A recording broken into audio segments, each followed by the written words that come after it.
Welcome to the Cunningham Piano Show podcast, where we explore the world of pianos and the people behind them. I'm your host, Hugh Sung, and with me today is the director of the Cunningham Music School, Kat Bowman.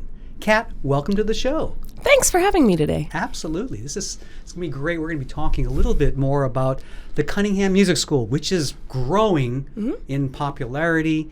The school teaches piano lessons, of course, but also strings and voice. And we'll get more into the details of the school. But first, let's meet the woman who runs it all. So, Kat, tell us a little bit about your educational background. Sure. I grew up right down the street. I went to Conestoga High School, and they have a very strong music program there.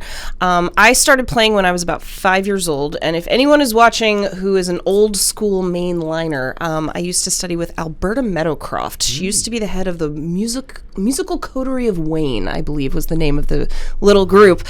So I studied with her for, I believe it was 5 years, and then I switched to Susie Burke, and I studied with her throughout all of middle and high school.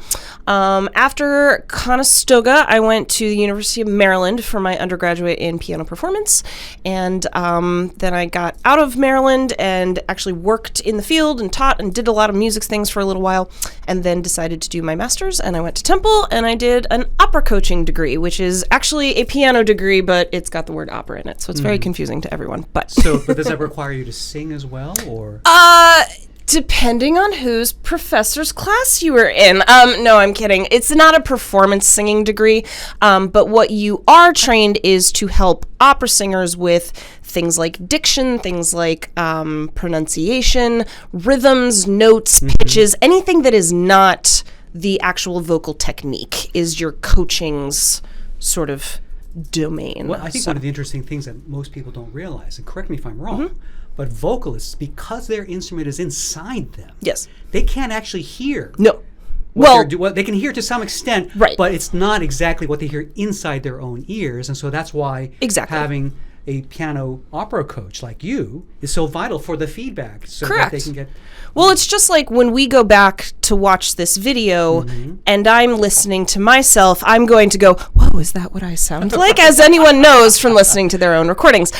So it's very vital for singers to do everything by feel.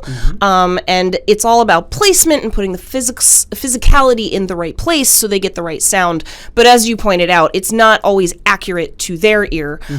So it does take quite a team to put an opera singer together. So, and you are one of those multi-talented geniuses. You play the piano, you do vocal coachings, you also play the organ. I do, yes. Tell us a little bit about your organ playing background. So I started playing the organ when I met an organist, and it was sort of a dating competition thing. No, but it was, I had just moved back to the Philadelphia area, and I was starting to do teaching and some low-level gigging, and found out that organ comes with organ jobs. So I started practicing the organ. Let's see, I'm trying to think. This was in 2010. And then I got my first church job, and I've been there ever since. It's been like 13, 14 years, something like that. Wow, and I'm their pipe organist, and I run their church choir when we have one, and a bell choir when we have one, and the whole 9 yards. So now, when you of course, just want to jump back a little bit, because one of the teachers you worked with at Temple was Lambert Orcus. This man is a giant in the classical music field. He is. He's been such a staple at Temple University. I've had the good pleasure of knowing him, and more recently getting to know him personally. And he's just amazing. He's amazing. He's absolutely unbelievable. He's the pianist for the National Symphony, but he's also the pianist who works with the world-famous violinist Anne-Sophie Mutter. Correct. And so you worked with him quite extensively. And he actually got his start, I think his first major collaborative venture was with Rostropovich. Yes. So he actually got a lot of his training from one of the greats. So Rostropovich was the music director of the National Symphony of Washington, D.C., and also was heralded as one of the world's greatest cellists. So they performed together quite a lot. Yeah, so he's an amazing guy. And also just one of those musicians where you just watch him play and you think, how are you doing this? So, and just such a brain and such a gift. So yeah, it's really amazing working with him. Yeah, really was. So you've had such a richness and a variety of musical education and experiences, Yeah, and yeah. you performed a lot. You've worked in lots of when you graduated from music school. The first time? Okay. Did you have an idea of where you would be in the future? I had no idea, but it was funny because my mom always points this out, that in March before graduation, I had been contacted by, what are they called? In-Sound Arena Sound or something like that. And it was an in-home piano tutoring. Well, actually, it wasn't just piano, it was instruments. Okay. And it was an agency, and they booked you to go teach kids in their homes. And I had found them in March. I graduated in May, and I said, sure, put together a schedule for me. And I figured I'd be working at Starbucks for 40 hours, and then I'd maybe do a day of teaching. So 2 weeks before I'm supposed to start with this company, the agency called, and they were like, we have a full 40 hours for you if you would like. And I was like, oh, okay. Well, I guess I'm going to be a full-time musician. So that was actually how it started. And that was in the Washington, D.C. area. I didn't gig a lot at that time because I was teaching all the time. But I got to know a lot of back rows in Northern Virginia and in Maryland. And I kind of just didn't. Nothing against Washington, D.C. It's a wonderful place. I'm just not into politics. So I decided to go and kind of do a crazy 20s thing. And I moved out to Colorado to live with my family because I had aunts and uncles, and my grandfather was there, and started doing that gigging thing. And I was doing, now I'm trying to remember, I was doing a musical theater program in a middle school, and I was also teaching on the side. And at some point, the old recession hit, the 2008, 2009, moved back to Philly, and started back into teaching. And then, by coincidence, my high school band director, Jim Joseph, who gets a shout out in my book every day, called me up and he said, hey, we're doing Once on This Island, which is a musical theater production. And my piano kid can't hack it, but we did it in high school, so I know you can play the score. So, like, can you come work with us? And I had just kind of decided to do the gigging thing. I had just gotten this church job, and I was like, well, okay, I guess here we go. So for a few years, I did musicals, choruses, I accompanied soloists, and I accompanied just like anybody who called me, basically. I have a lot of experience with choral accompaniment. And then at some point I was like, you know what, I should probably do this master's thing. So Temple is right down the street. Really fabulous program. Valery Rivkin was the opera director at the time, and I learned so much from him.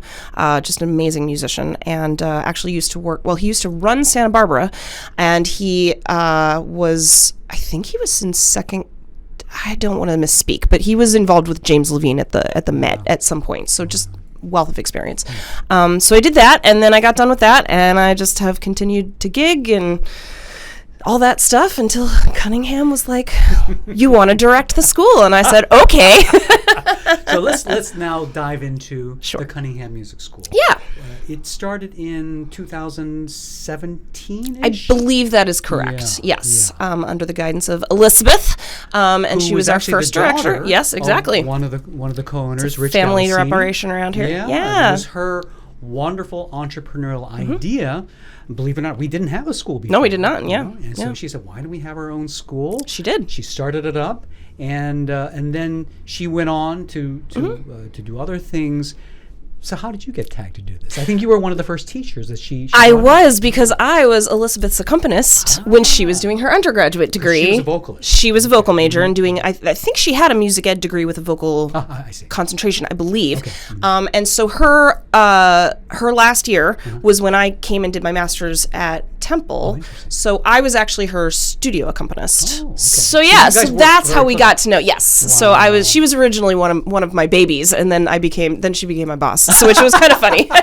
Baby boss. I know, right? So she had called me up when she started the school, and at that time I was gigging a lot, and I had a lot of my own private students, and she said, can you come teach here? And I said, I can only give you daytimes. So she gave me 3 students who were all like adults or retired, and I did that for a few years.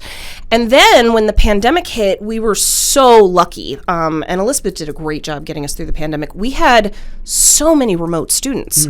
So during the pandemic, I was able to just kind of teach full time thanks to everything that we had set up here with the Cunningham Music School. And then as we were coming out of the pandemic, Liz went to school. We had an interim director for a while who got a different accompanying job. And so one of our employees, Dave, was like, yo, you could run it. And I said, are you crazy? And then I thought about it for a couple days and I was like, yeah, I guess I could. So,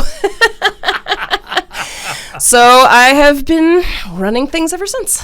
So 2 years now. 2 years. Yeah. So let's talk about the benefits. Sure. Okay? And then we want to kind of dive into what Cunningham Music School actually provides. Yep. So in your mind, you've had so much experience teaching now at this point. What are, for the average person who may be just curious about piano lessons, string lessons, violin, viola, cello, or learning how to sing, why? Well, what are the benefits of taking music lessons? Well, there's always this sort of belief that, well, I'll just figure it out myself. I'll look up a YouTube video yeah, exactly. And the benefit of having somebody in the room with you is it really comes down to technique and physicality. There's just tiny little things that we who have been doing this for years notice and recognize. And it's just sort of music appreciation. If you are taking lessons with somebody who likes a bunch of different music that you maybe don't know about. I mean, I have, through my experience taking lessons with different teachers, that's usually how I get introduced to new genres or new artists or something like that. It's just something they happen to know. And I just, especially in the music world, it's so, how do I say this? It's such a weird artistic versus technical balance. And I think the more opinions you get from teachers over the years, it's like you become your own melting pot of ideas. And it's just like an art appreciation. If you're only looking at Renaissance art from a certain year, you're not going to really understand the full range. And it's the same with music. And I think teachers, because of our experience being in it, we just have access to that in a way that I think that the YouTube algorithm might not. But well, that, and I think one of the big benefits is that the feedback and really with the teacher, you actually learn much more efficiently, rather than just sort of, trial and error. You tried your, one way. You're watching YouTube video, but the YouTube video is actually not watching you to see that's exactly if you're correct. interpreting what or processing that information correctly. Whereas the teacher will they'll save you so much time. Oh to yeah, say, absolutely. No. And each person has a unique learning approach too. And that is exactly what I was going to say. So thank you for leading into that. I have found, and this isn't I'm not quoting any studies here, but this is just what I've experienced. Playing the piano is it's three senses rolled into one. Obviously it's hearing. We have to audibly, kind of process everything. There's a visual component because either you're looking at the keyboard or you're looking at music if that's, how you're doing things. And then there's a physical, or we call it a kinesthetic element to it. And every single student, and I've taught hundreds of students, I don't think I've found a single student that has the same mix as any other student. And if you have a good teacher who is aware of this, we as teachers can sort of guide our students based on how they're actually processing the information. And, I think when you look at a piano method book and you open it up, it says, here's the 10 steps to learning piano. And it's like, well, but that only works if you've got a specific makeup in your brain. And clearly not everybody learns the same way. Some are more visual, some are more audible, some are more kinesthetic. Correct, yeah. And you have I say kids, I mean students in general. We teach a lot of adults here, so come on down. But we get, some people are great readers. I am myself a great reader. I'm not a great ear person because I never got trained that way. I'm better now because I've sort of had to figure it out. But, so when I look at sheet music, there's a certain processing that goes on that's very quick. Now, most people do not have that kind of quick processing, and it's a different process for them to get to a final product. And it's okay that it looks different. And I think...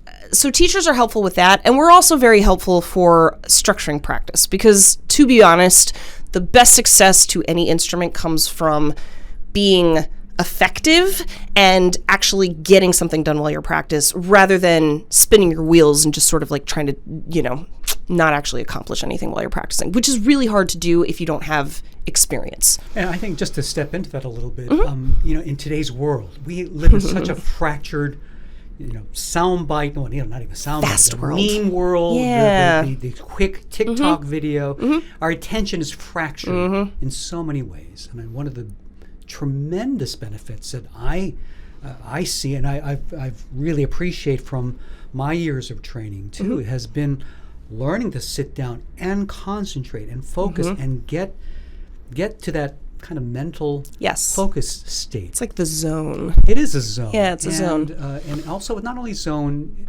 but in terms of that mental space, but also the long-term goal where something truly beautiful takes time to craft, to master.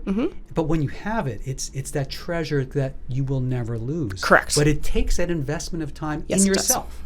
Yes, it does. And it's something that I think a good music education program, and hopefully other folks, not just parents, but other adults or anybody of any age will really consider if they're feeling like their life is too fractured and they're looking for something beautiful to build in their life. Yeah. And the music skills also, of course, parlay into other aspects of life. Oh, yeah. Your concentration, but also your emotional well-being, your creativity, because learning to play an instrument just sparks creativity in all other areas. Yeah. I read a statistic like somewhere around like 70% of people who work at like Microsoft or Meta or Google have taken music lessons. you know? Yeah. So, and that's, Doesn't surprise me. They've become very successful in their respective fields, not as musicians, but Right. the music certainly was an important part. And I had a friend I knew who worked at Google, and one of the interesting things at Google is that they provided music lessons for their employees. Oh, I didn't. Oh, that's cool. Yeah, That's because very for cool. many of the employees, the music was still a very important part of helping them cultivate their imagination, their creativity to do their jobs better. Correct. Yeah. So. Well, and there's a huge piece of, while it is so creative, it takes so much discipline. So it's this nice, like, two-sided coin where you have to learn. And it's like when I start talking with students about practice, because, practice is a big conversation in all music lessons. Well, how do I practice? What do I practice? When do I practice? What do I do? And I always say to people, especially when they're starting out, I'm like, listen, if you're really little and you're learning Twinkle Twinkle, you can't practice Twinkle Twinkle Little Star for like 30 minutes. You'll go insane. But you need to establish that that's going to happen every day, and helping these kids to understand that if you're going to achieve this, it's a daily thing. Now, obviously, 7 days a week is sometimes unrealistic for people, but 5 days a week is not. And it's just like going to the gym. And I try to relate practicing a musical instrument to the gym as much as possible. I think sometimes I call it the American Idol effect, where people see talented people walk up on stage and they think it just happened. Right, the finished product. Correct. And I love that meme where it's the iceberg and it says the performance at the top, and then the thing underneath, it's like the practice room. And that's exactly how it works. And when you have a good teacher and a good environment for creating all of these habits, you get success. And we, not to parlay back into Cunningham, but I'll tout us for a little bit. We offer regular recitals at the end of all of our semesters. We actually even started a summer recital this year because we had enough kids. I thought there would be like 5 kids signed up, and we had 30. In August. I was pretty impressed.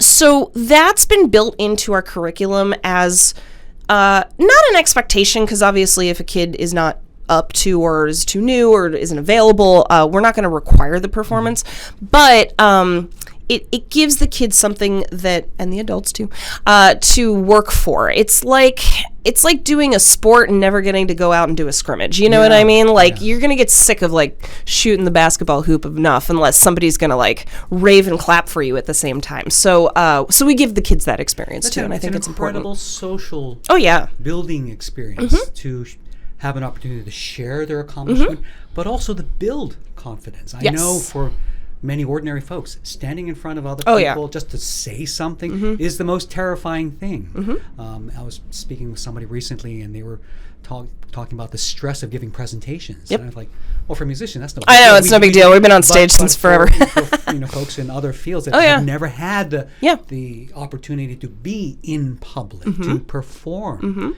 it's terrifying. It's terrifying, But it's wonderful that these recitals can help folks overcome those fears and you really just see it's not a big deal. Not just it is a big deal. It is a big deal, but it is and it isn't. Because it's a shared experience. And so, perfect example, what we do because we do have a number of adult students here. It's actually pretty impressive. I think we're 25, 30 adults at any given time. Yeah, it's really fun. So what I've tried to do, and this was actually Elizabeth's baby, but we've expanded upon it. But we don't have a recital for the adults because a lot of adults, like you said, public speaking is number one fear. So you say to an adult student, okay, we're going to have a recital. And they go, nope, I'm not coming. I don't want anything to do with it. Not happening. So what we've created is for our adults, every semester we have what we call our soiree. Literally, we get wine and cheese. We get everybody in together. And it's an opportunity for the adults to mix and mingle. I always let them chat and get to know each other for a little bit first. And then when we get to the performance part, I put them up there and I'm always like, tell us about yourself and where'd you come from and why are you doing this? So it's all very casual. And then what it lets them see is that they're not in this alone. The typical question I get when an adult signs up for lessons is, there's a Modern Family episode where one of the characters takes piano lessons and it's him surrounded by 5-year-olds at a recital. And he's like, I am the only adult here. And I think that's the perception that adults have. So we, because I really truly believe it's never too late to start to get something out of it. Now, if you're retired, are you going to become the next Emmanuel Axe? Maybe not, but is that even the point? I mean, you know what I mean? Like that's a huge part of it too. Just letting go of that old baggage of the performance expectations, being hard on yourself, punishing yourself for not accomplishing or not having talent, as opposed to saying, you know what? It's okay to enjoy this. Yeah. It's okay that this is for me and my time and my growth. Yeah. And the freedom of letting go of those the baggage. Yeah. And just enjoying music for itself. Our voice teacher here, she loves to say, she goes, everybody should have a hobby that they're terrible at. She loves saying that. She always, and I don't think she's wrong. There's some value in that, Of course, she's also phenomenally talented, so she's got that on the other end of it. But wonderful. So let's kind of get into the nuts and bolts of the Cunningham Music School. I'm really looking forward. What I'm hoping to do is to get the other teachers, introduce them, and share their stories. And they all have great stories. Yeah, we've got a tremendous roster of teachers. I don't even know how we got the roster that we did. It's pretty impressive. So tell us about some of the teachers we have now. Sure. So I wish I had added up the number of years of experience between them because it's probably like over 100 years or something like that. So our piano teachers run the gamut. Most of us are classically trained, although I do have 2 jazz piano teachers as well. Awesome. They'll kind of throw it back and forth. There is a little bit of a difference between what we call a classical approach versus a jazz approach. And it just has more to do with how much reading of music you're doing versus how much listening and playing by ear. And both are perfectly valid. There's nothing wrong with either one. We accept all types of music here. And that's another important thing about our teachers. And this is another important thing about private lessons as well. We tailor each lesson to each student. I don't have an expectation for any of my students to do anything other than have a good time, go home and practice, and put enough into it that I'm not having to give you the same lesson the next week. I don't really want kids to be miserable or forced or, obviously, if we have a kid that's going to go on and do music school, we're going to push and, make sure that, push is the wrong word, but tailor everything to make things specific to what that goal is. But most of our kids here are just having it fun, doing it as an extracurricular. A lot of our adults are here as either as a retirement project, or we have this one couple. It's great. They started piano lessons a year ago so that when their kid was old enough to do piano lessons, they would have enough background to be able to, and now the whole family is teaching. It's really cute. I know. Wow. So it's, we have a wealth of background. Rachel, our voice teacher, has sung with the what's the name of the Berlin? It's not Berlin Opera, but it was a Berlin program in opera a couple of seasons ago. She's actually working with Opera Philly right now. Wow. Really tremendous talent. She teaches piano and voice. Our two jazz guys, Jay and Peter, are amazing. They've both been teaching for about 40 years, something like that. They're diamonds in the rough, I tell you. And a lot of our teachers also have other instrument backgrounds. Like, for instance, Peter also plays drums, and I'm trying to think who else. Madeleine is a fabulous pianist. She's actually studying for her doctorate right now at Temple. So I try to give her as many classical kids as possible because she really has the expertise. Myself, I teach a little bit of everything. I have minimal jazz background, but enough to just kind of like get someone started. And Zira is from South America, so she's got a really cool like Latin American flavor that she kind of gives to her repertoire with her kids.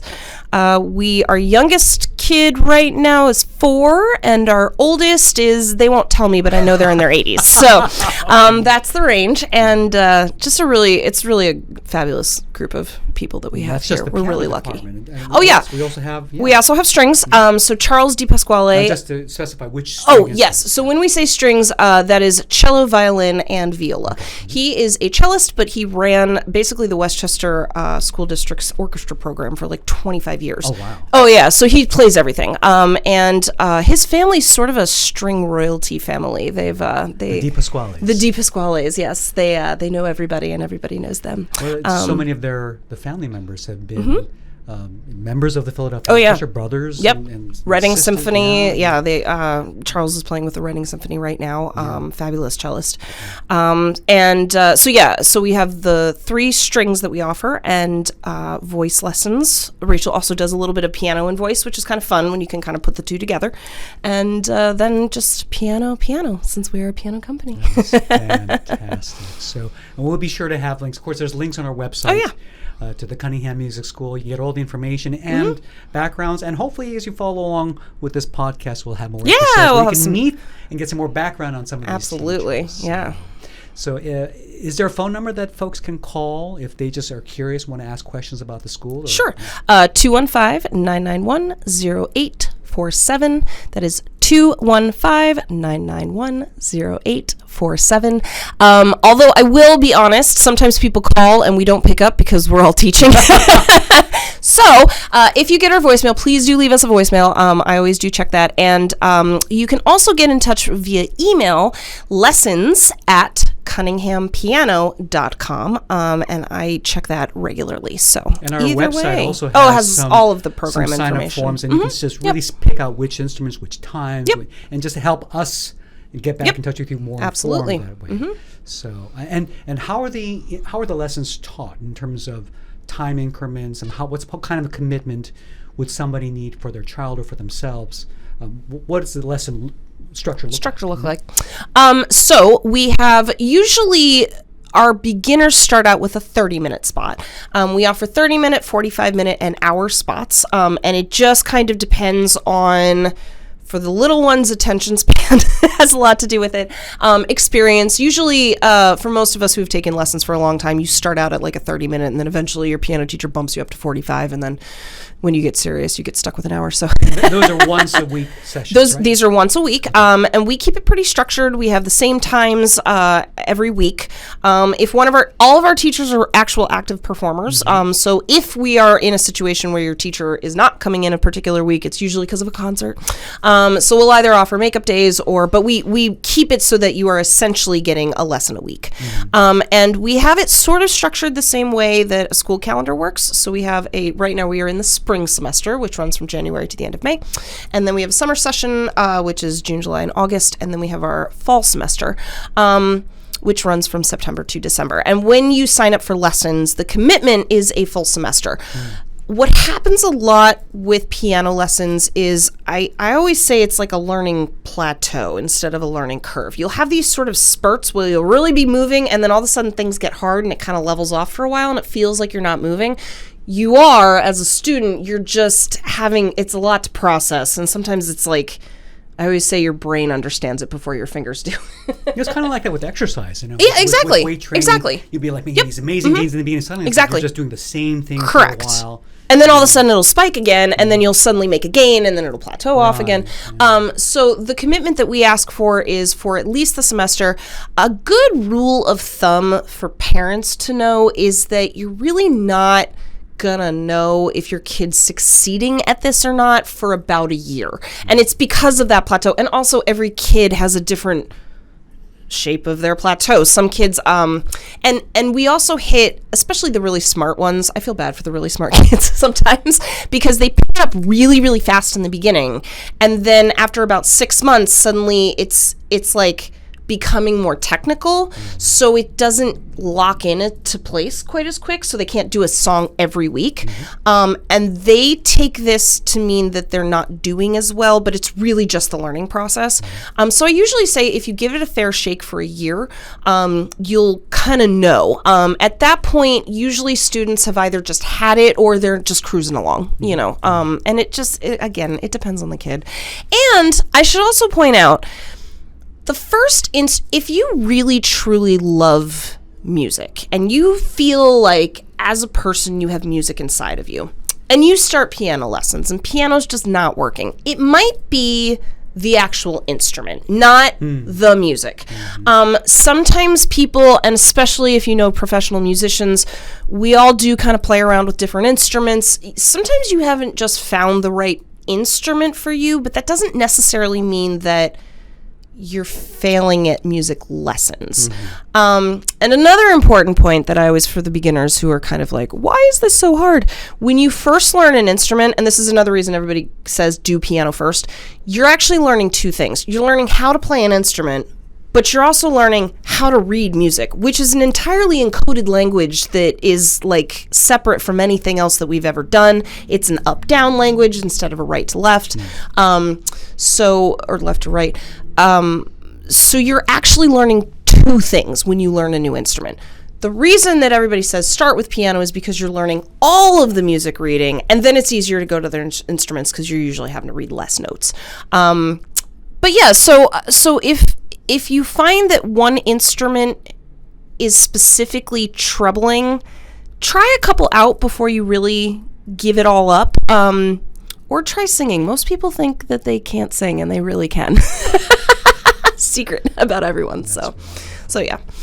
Kat, we are so lucky to have you working on our team. Oh, thanks. I know I hear from the students and the teachers how much they enjoy working here because of you. So thank you so much for just organizing the school and just making it such a wonderful place for anybody to come. We got some wonderful people, so it's just... Well, you really helped. It's just a matter of...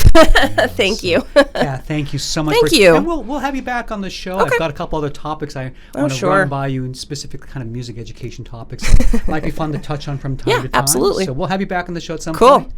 For the Cunningham Piano Show, I'm Hugh. This has been Kat. Thank you so much for watching and listening, and we'll see you all next time.